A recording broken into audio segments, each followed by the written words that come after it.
The $6,240 spa charge hit our account while she was on her girl's trip. I texted back, "My lawyer has the receipt.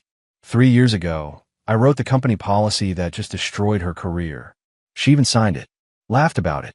Call me paranoid. Turns out I was just prepared. My name is Clayton Fitzpatrick. I'm 43 years old, and until 3 weeks ago, I thought I had a pretty solid marriage. 15 years with Camille, built on what I believed was mutual respect and shared ambition. She was managing director of private client services at Whitmore & Associates, one of the most exclusive boutique private banks in Boston. I was their wealth management compliance officer.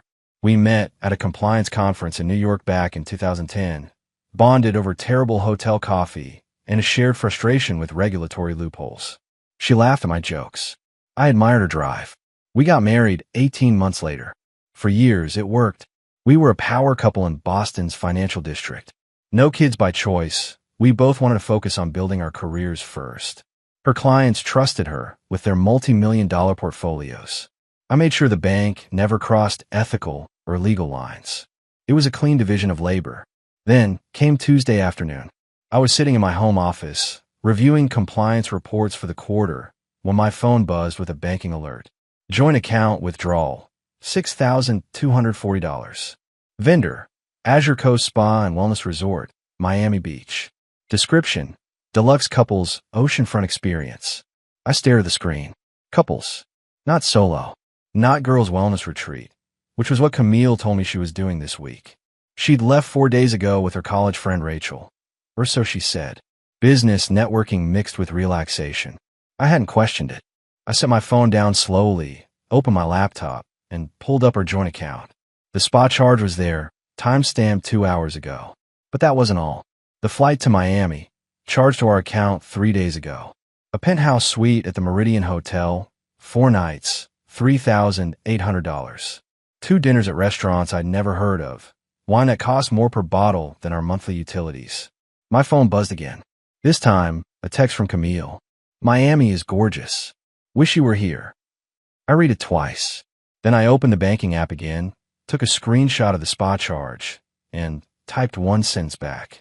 Glad you're enjoying the hotel. The $6,240 couple spa package just hit our account. My lawyer has the receipt. I hit send. Then I stood up, walked to the filing cabinet in the corner, and pulled out a folder I hadn't touched in 3 years. On the tab, written in my precise handwriting, Clause 14, Fiduciary Conduct Policy. 3 years ago, Whitmore & Associates had asked me to overhaul their ethics manual. Camille had been on the internal review committee.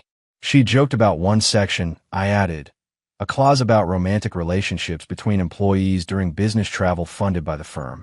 If expenses were shared or improperly billed, it triggered automatic termination proceedings.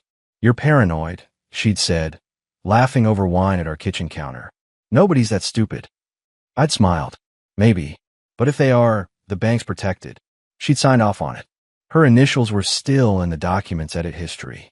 Now I sat back down, opened my contacts, and scrolled to a name I hadn't called in years. Theodore Grant.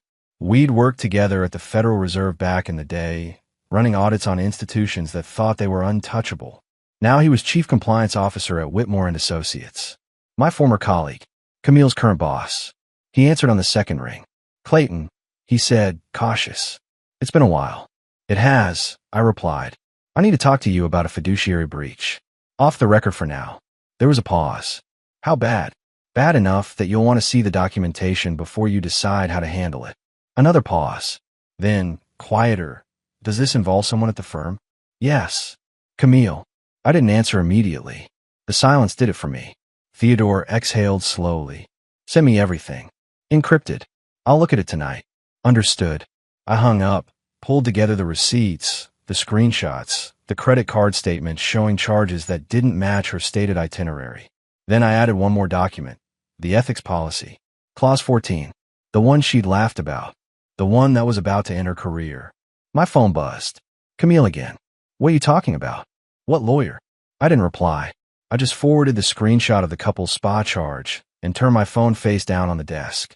Outside, the late afternoon sun slanted through the window. Somewhere in Miami, my wife was realizing she'd just made the biggest mistake of her life. and I was just getting started. Theodore called me back at 9 that night. I was still on my desk, going through files I'd kept organized in folders most people would find obsessive. Bank statements from the past 2 years. Credit card transactions. Travel itineraries. I'm the kind of person who saves everything, not because I expect betrayal, but because I understand that documentation is power. I reviewed what you sent, Theodore said without preamble. His voice was tight, controlled. This is worse than I thought. How bad? I asked, though I already knew. The spa charge alone would trigger an audit under our fiduciary standards. But the hotel suite, the dinners, the fact that she's billing personal expenses to corporate entertainment, that's grounds for immediate suspension. He paused. Who's the other party? Colton Rivers, I said. Investment analyst in her department. 27 years old. Been with the firm for 3 years. Theodore went quiet. I could hear him breathing, processing. She's his direct supervisor. Correct. Jesus Christ. Another pause. Clayton, you know what this means. If I escalate this to Harrison, if the CEO gets involved, this doesn't just end her career. It ends her professionally. Everywhere. I know, I said. My voice was calm, steady. That's why I'm giving you the documentation now, while it's still internal. You can handle it however you see fit. But Theodore, I need you to know something. What's that? 3 years ago, when we were drafting the updated ethics policy, Camille was on the review committee. She signed off on Clause 14. She specifically approved the language about romantic relationships during corporate sponsor travel. I pulled up the document on my screen, scrolled to the signature page. Her initials are in the edit history. She even made a comment in the margin. What did she write? I read it aloud. Seems harsh, but necessary for legal protection. Theodore didn't respond immediately. When he did, his voice was different, colder. She wrote her own termination clause. She did. And you want me to enforce it? I want you to do your job, I said. The same job I've been doing for 15 years. Holding people accountable when they violate policy. He exhaled slowly. I'll take this to Harrison tomorrow morning. Confidentially. But Clayton, once this starts, it doesn't stop. The board will have to be involved. Legal will get looped in. If there's any chance she's been misusing client funds or corporate resources beyond this trip. There is. I interrupted. I opened another file on my desktop. 2 years ago, Camille received a $95,000 performance bonus for a strategic growth initiative she pitched to the board. Client acquisition plan targeting high net worth individuals in the tech sector. I remember that, Theodore said. It was a significant win for her. It was my idea, I said flatly. I developed that plan in 2021 for a consulting project I was working on independently. Business development strategy for private wealth management.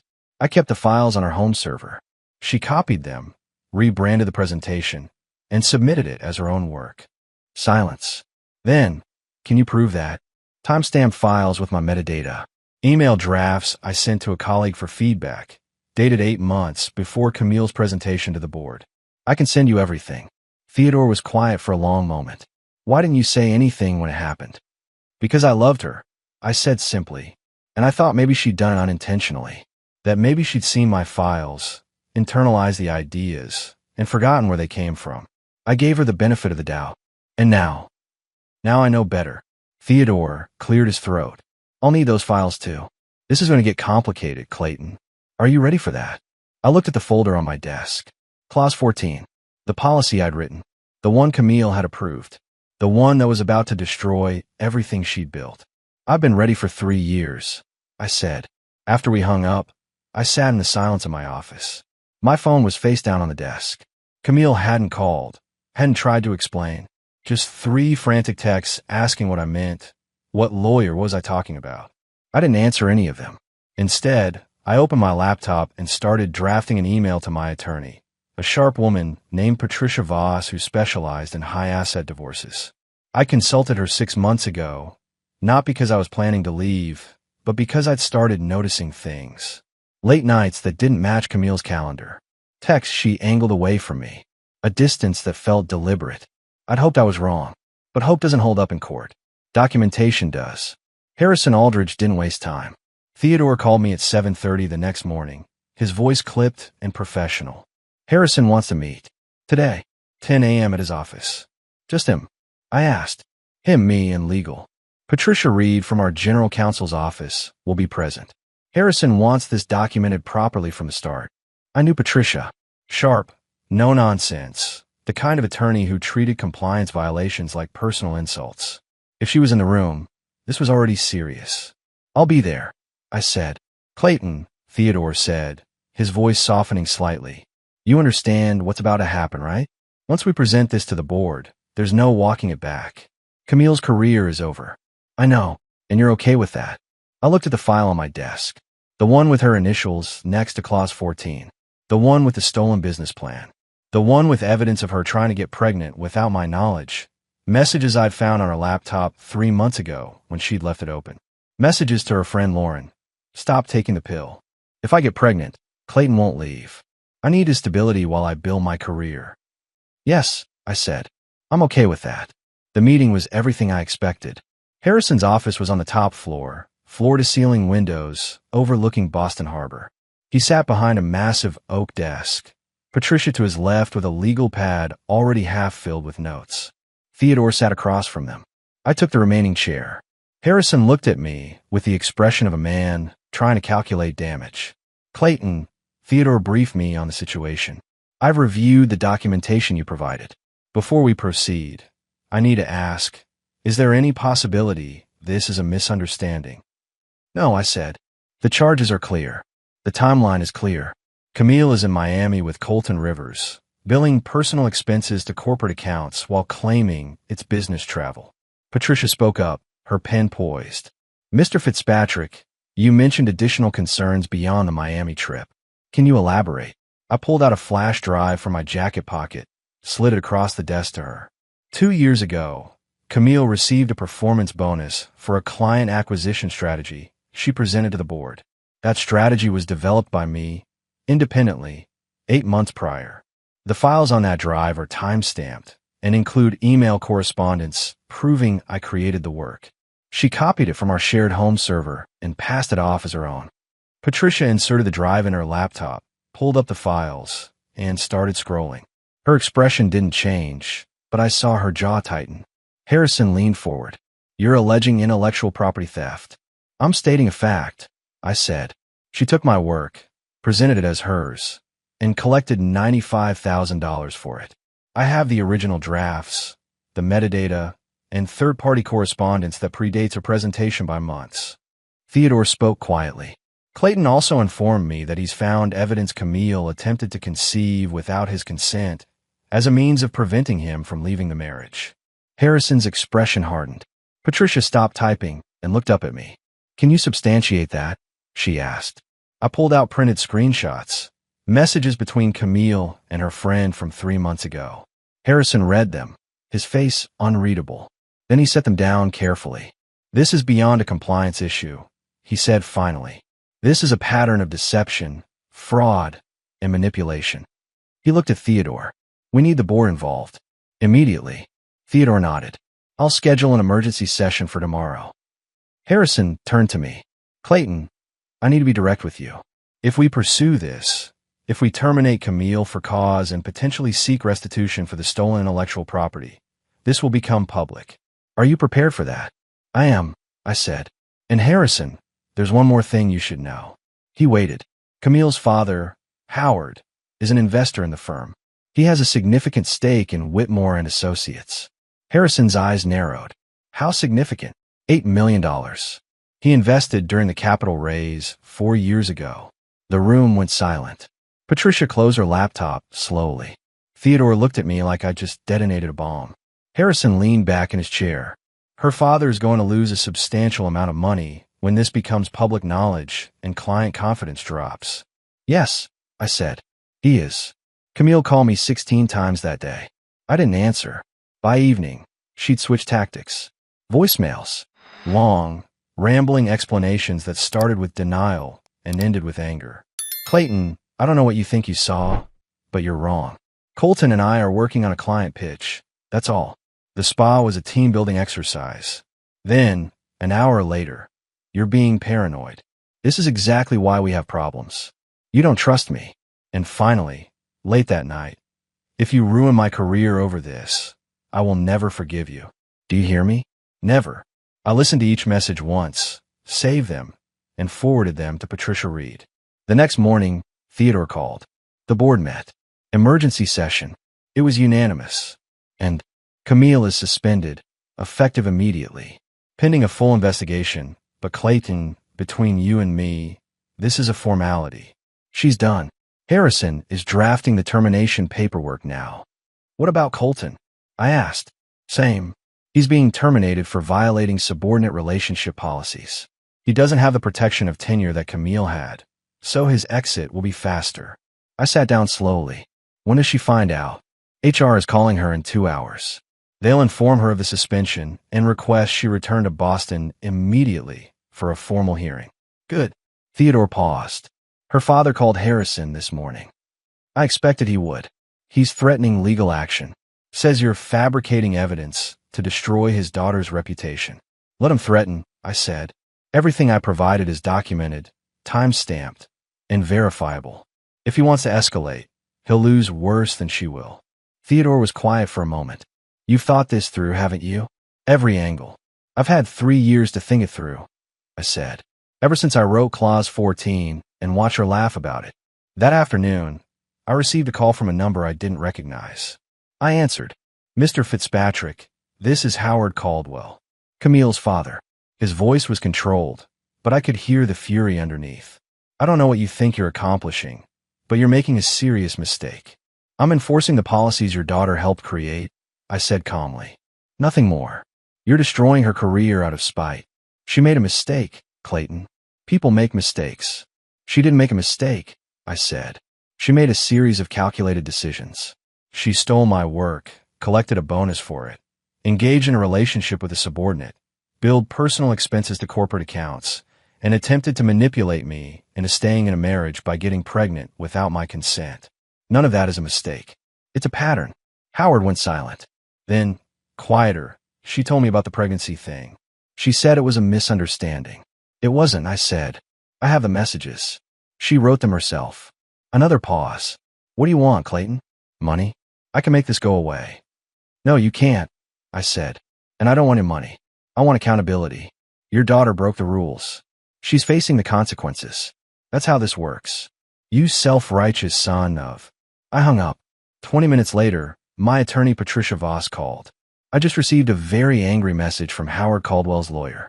They're threatening to sue for defamation. Let them, I said.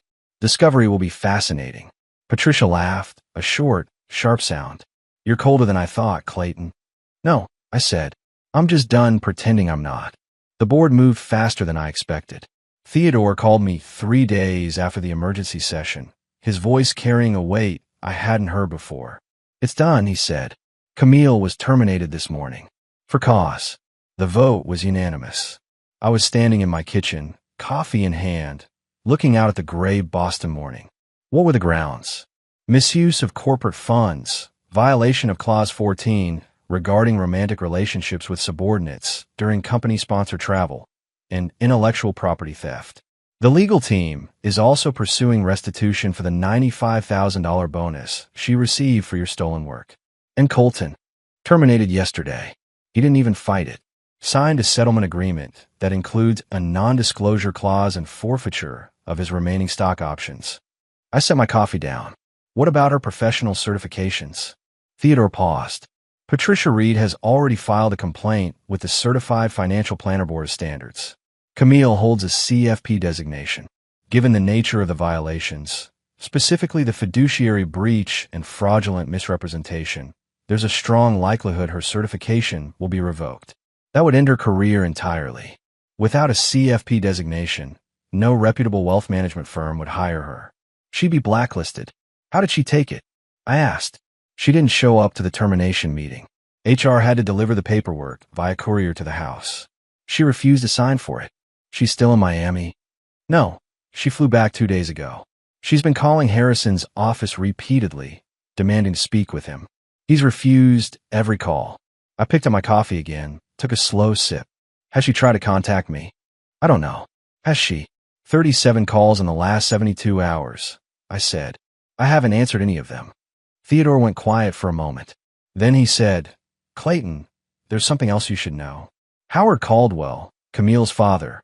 He's pulling his investment from the firm. All $8 million. Every cent. He's invoking the redemption clause in his partnership agreement. It's going to hurt our liquidity position, but Harrison said it's worth it to cut ties completely. Good, I said. He's also hired a legal team. They sent a letter to Patricia yesterday, threatening to sue you personally for tortious interference and defamation. I almost laughed. Let them. Discovery will be entertaining. You're not concerned? No, I said. Everything I provided is documented and provable. If Howard wants to spend $250,000 on legal fees to lose publicly, that's his choice. Theodore sighed. You're a harder man than I thought, Clayton. I'm a careful man, I corrected. There's a difference.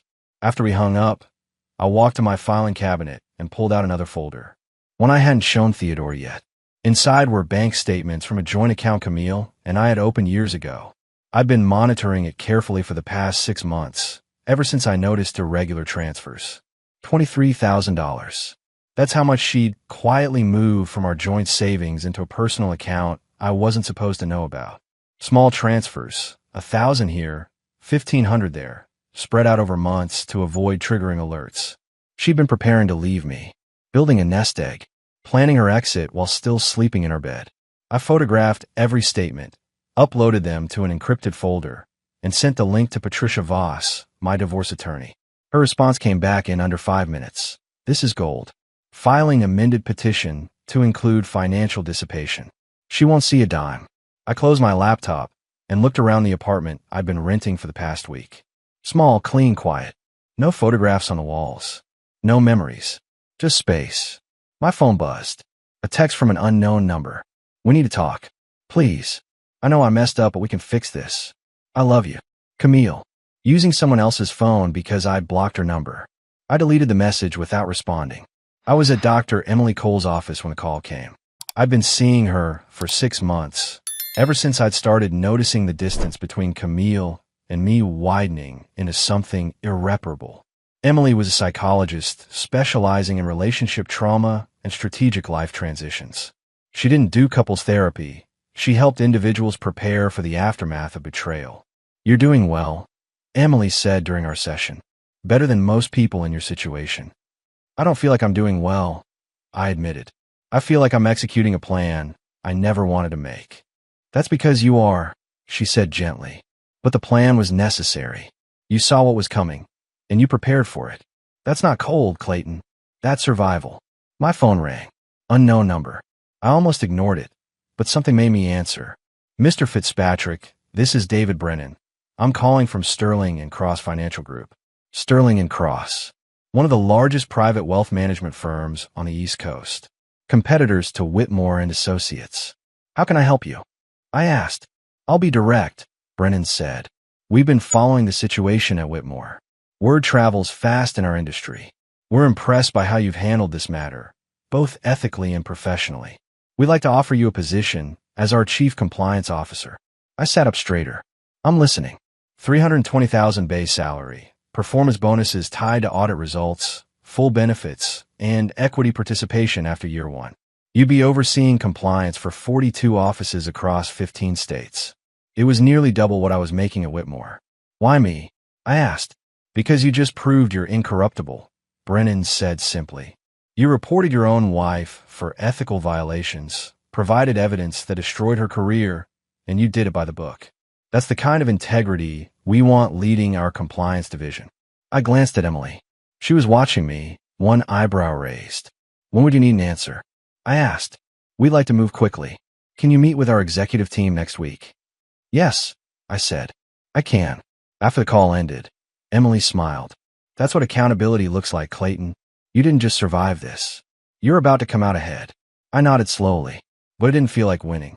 It felt like standing in the ruins of something I'd once believed in, holding a job offer written in the ashes. That night, I got home to find Camille sitting on the steps outside my apartment building. She looked terrible, hair pulled back in a messy ponytail, no makeup, wearing sweatpants and a jacket that had seen better days. She stood when she saw me. Clayton, please. Just 5 minutes. No, I said, walking past her toward the door. She grabbed my arm. I stopped, looked down at her hand, then back at her face. Let go. I said quietly. I'm sorry, she said, tears streaming down her face. I'm so sorry. I made a mistake. I know I did. But we can fix this. We can go to therapy. We can... There's nothing to fix, I said. You stole from me. You cheated on me. You tried to trap me with a pregnancy I didn't consent to. You built a career on my work and took credit for it. There is no coming back from that. Please, she whispered. I have nothing left. They took my job. My certification is under review. My father won't speak to me. I have nothing. You have exactly what you earned, I said. I pulled my arm free and walked into the building, letting the door close behind me. Through the glass, I watched her collapse onto the steps, sobbing. I didn't look back. The corporate Slack leak came on a Thursday. Theodore called me at 6 in the morning, his voice strained in a way I'd never heard before. Clayton, we have a problem. Internal communications found something during the audit. You need to see this. What is it? I asked, already pulling my laptop open. Messages between Camille and several colleagues. From the past 2 years. She was talking about you. My jaw tightened. Send them. The file came through encrypted. I opened it and started reading. The first message was from 18 months ago, in a group chat with 3 other executives from the firm. Camille, Clayton's working late again on some compliance nonsense. I swear he gets more excited about spreadsheets than he does about me, lol. Rebecca, VP of Operations. At least he's stable. Better than my ex who couldn't hold a job. Camille, stable is just another word for boring. Sometimes I wonder what it would be like to be with someone who actually has ambition. I scrolled down. There were dozens more. My hand stayed steady on the keyboard, but something cold was settling in my chest. Camille, 6 months ago, had dinner with clients tonight. Clayton asked how it went. I told him it was productive. Didn't mention that Colton was there or that we stayed out until midnight. What he doesn't know won't hurt him.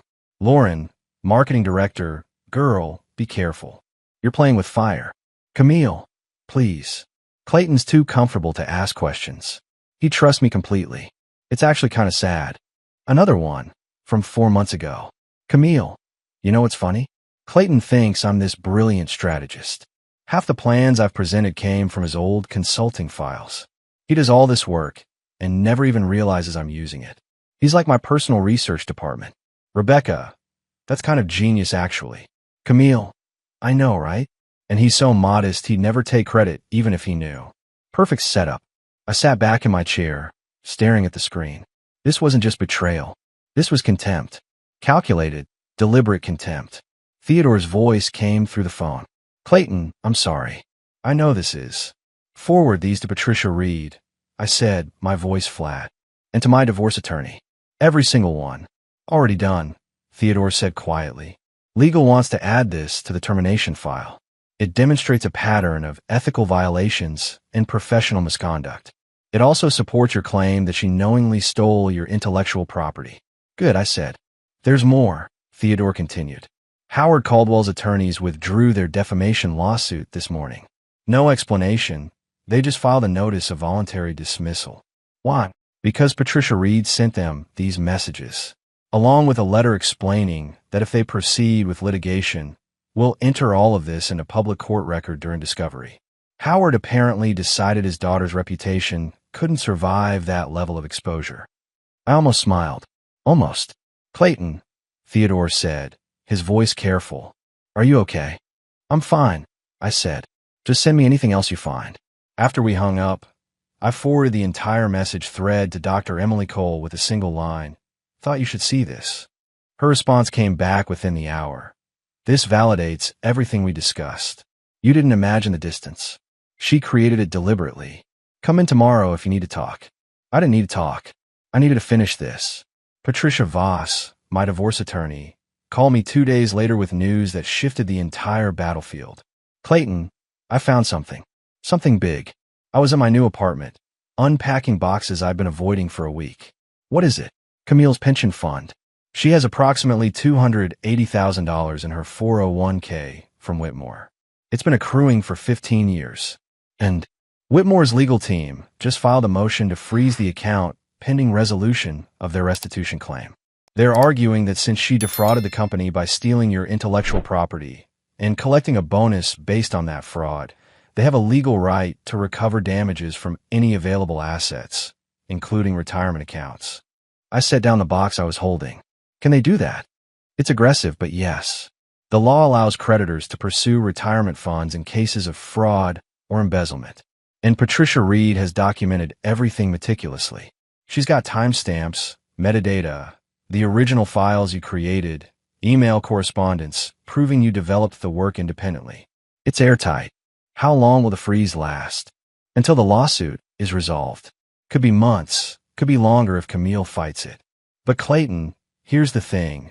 If Whitmore wins their restitution claim for the $95,000 bonus, and the court finds that she acted with fraudulent intent, they could potentially claim a significant portion of that pension to satisfy the judgment. I walked to the window, looked out at the Boston skyline. She's going to be financially destroyed. She already is, Patricia said bluntly. She has no job, no prospects, her professional certification is being revoked, and now her retirement savings are frozen. Her legal bills alone are probably close to $50,000 by now. And Clayton, there's something else. What? The prenuptial agreement you signed 15 years ago. Do you remember the infidelity clause? I did. We both insisted on it, back when we were young and optimistic and thought we were being responsible adults. If either party commits adultery and it's proven, they forfeit any claim to alimony and receive $1 in the final settlement. Exactly, Patricia said. I have photos, bank statements, hotel records, witness testimony from Whitmore employees. I can prove adultery 6 ways from Sunday, which means in the divorce, she gets nothing. Not the house, not spousal support, nothing. Just one symbolic dollar. She signed that agreement, I said quietly. She did. Enthusiastically, if I recall from the notary records. She thought it protected her just as much as it protected you. When do we file? I already did. This morning. Divorce petition citing irreconcilable differences in adultery, requesting enforcement of the prenuptial agreement, and seeking full ownership of all marital assets including the house, which as you noted is held in your family trust anyway. I closed my eyes. How long until she's served? 72 hours. Maybe less. When I hung up, I stood at the window for a long time, watching the city move below me. Cars, people, lives intersecting and diverging in patterns nobody could predict. My phone buzzed. Another text from an unknown number. Please call me. I need to talk to you. Just 5 minutes. Please, Clayton. I read it twice, then deleted it without responding. She'd had 15 years to talk to me with honesty. She'd chosen contempt instead. Now she had nothing to say that I needed to hear. The civil hearing was scheduled for a Tuesday morning in late November. Whitmore and Associates versus Camille Fitzpatrick. Case number CV 2024-8847. Seeking restitution for intellectual property theft and fraud. I wasn't required to attend, but Patricia Reed had called me the night before. You should be there, she said. Not as a witness, but in the gallery. She needs to see that you're not hiding. So I went. The courthouse was one of those old Boston buildings with marble floors and columns that made every footstep echo. I arrived early, passed through security, and found my way to courtroom 4B on the 3rd floor. The gallery was mostly empty when I took my seat in the back row. Camille entered through the side door with her attorney, Gerald Hutchins. She'd lost weight, maybe 15 pounds, and her suit hung loose on her frame. Her hair was pulled back in a simple ponytail, no professional styling. The polish that had always defined her was gone. She looked older than her 38 years. She didn't see me at first. Then she turned, scanning the gallery, and our eyes met. Her face went pale. I saw something break behind her eyes. Not anger, not defiance, just exhaustion and defeat. I kept my expression neutral, held her gaze for a moment, then looked away toward the judge's bench. The hearing lasted 90 minutes. Patricia Reed presented the case with precision. She entered my original files into evidence, time-stamped and documented. She showed emails I'd sent to third-party consultants 8 months before Camille's presentation to the board. She presented metadata showing file creation dates, everything proving I'd created the work independently. Then she introduced the Slack messages, the ones where Camille bragged about using my work, the ones where she called me boring and unambitious, the ones where she admitted to stealing my intellectual property, Gerald Hutchins argued it was a misunderstanding, that Camille believed the ideas were developed jointly during marital discussions, that there was no fraudulent intent. The judge, a woman in her mid-60s named Margaret Caldwell, wasn't buying it. "Mr. Hutchins," she said, looking over her reading glasses, "your client's own written communications contradict that assertion. She explicitly stated in multiple messages that she took Mr. Fitzpatrick's work without his knowledge and used it to obtain a promotion and financial compensation. That is not a misunderstanding. That is fraud." Hutchins sat down slowly. Judge Caldwell continued, "Furthermore, the defendant violated her employer's code of conduct by engaging in a romantic relationship with a subordinate during corporate-sponsored travel and billing personal expenses to company accounts. The evidence is overwhelming." She looked directly at Camille. "Ms. Fitzpatrick, do you have anything you'd like to say before I render my decision?" Camille stood slowly, her hand shaking. Hutchins touched her arm, shook his head, warning her not to speak. But she pulled away. "Your Honor," she said, her voice barely above a whisper, "I made terrible mistakes. I violated policies I helped create. I stole work from my husband and claimed it as my own. I betrayed his trust and my employer's trust." She paused, tears running down her face. "I have no excuse. I was ambitious and reckless, and I thought I could get away with it because I'd never faced consequences before. I was wrong." The courtroom went silent. Judge Caldwell nodded slowly. "Ms. Fitzpatrick, I appreciate your honesty, belated as it is. However, honesty after being caught does not mitigate the severity of your actions. This court finds in favor of the plaintiff, Whitmore and Associates. You are ordered to pay restitution in the amount of $95,000, plus legal fees and court costs totaling an additional $42,000. Furthermore, your 401k retirement account, currently valued at approximately $280,000, will remain frozen until this judgment is satisfied in full." She brought her gavel down once. "We're adjourned." Camille collapsed in her chair. Hutchins placed a hand on her shoulder, speaking quietly. I stood and walked out before she could turn around. Outside on the courthouse steps, Patricia Reed caught up with me. "That was a complete victory," she said. "Everything we asked for." "I know," I said. She studied my face. "You don't look happy." "I'm not happy," I said. "I'm just done." She nodded. "The divorce will be finalized in about 8 weeks. With the prenup and the adultery evidence, it's straightforward. She'll get her $1, and you'll retain all assets." "Good," I said. "Clayton, what are you going to do now?" I looked out at the city. "I'm taking the job at Sterling and Cross. I start in 3 weeks. And I'm selling the house. Too many memories. I'm buying something new. Something that's just mine." Patricia smiled slightly. "Fresh start." "Something like that," I said. For months later, I stood in my new townhouse in Cambridge, boxes mostly unpacked, furniture arranged deliberately different from anything in the home I'd shared with Camille. The leather couch faced a new direction. The desk sat by a window with morning light. Even the art was new, pieces I'd chosen from local galleries.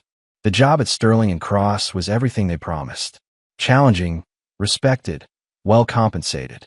I'd restructured their entire compliance division in 3 months, and the board had approved my recommendations for expansion. They'd hinted at a promotion to senior vice president by year's end. Dr. Emily Cole had helped me process the aftermath, the strange emptiness that comes after winning a battle you never wanted. "You did the right thing," she told me in our last session. "Not just legally, but morally. You held someone accountable who thought they were above accountability. That matters." 2 weeks ago, I got a letter from Theodore Grant. Handwritten, not an email. "Clayton, I wanted you to know that your work here changed how we think about compliance and integrity. You set a standard that most people talk about, but few actually live by. The firm is better because you were part of it, and I'm better for having known you. If you ever need anything, you know where to find me. Theodore." I kept that letter in my desk drawer. Camille had disappeared from public view entirely. I'd heard through industry channels she'd moved to Tampa, taken a job doing administrative work for a small accounting firm. Nothing in wealth management. Nothing requiring the CFP certification that had been permanently revoked. The life she'd built was gone. I didn't feel satisfaction about that.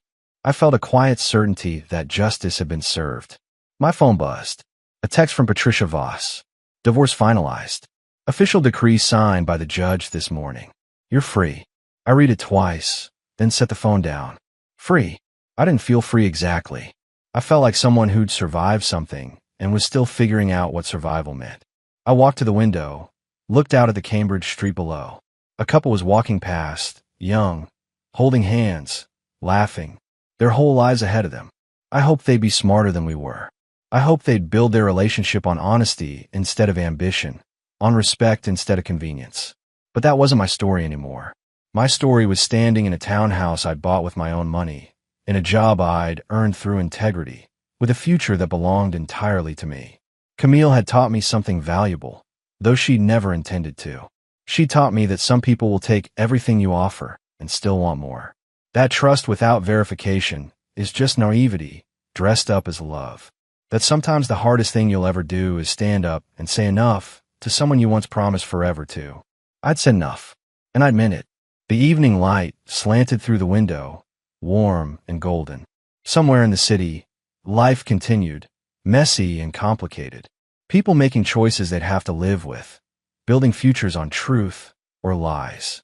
I made my choices. I'd built my foundation on truth, even when it cost me 15 years.